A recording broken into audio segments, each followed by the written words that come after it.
Hello everyone, in this video I'll show you how to return Zara online orders to your store. Right, so how you can do this. So first of all, you need to be eligible. So let me just give you information about this. Ensure your items are eligible for return.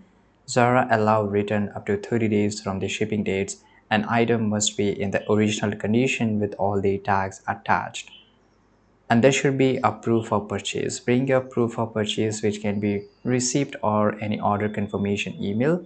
This is essential for processing your return. If you don't have any both of this, you won't be able to return the product. Now let's move to how you can just return online order in store. First of all, you have to just go to a Zara store. Go to any of the Zara location that is convenient for you.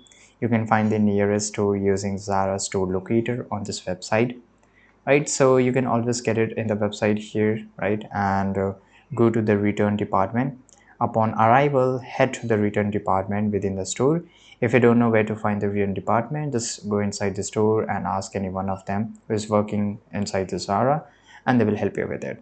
A store associate will assist you with the return process. Provide your item along with the proof of purchase, which I both mentioned. The store associate will process your return and issue a refund to your original payment method immediately, right? And there should be additional consideration, for example, shipping cost. If you choose to return by mail instead, note that Zara deducted a shipping fee of $4.95 from your refund amount when returning items by drop-off location.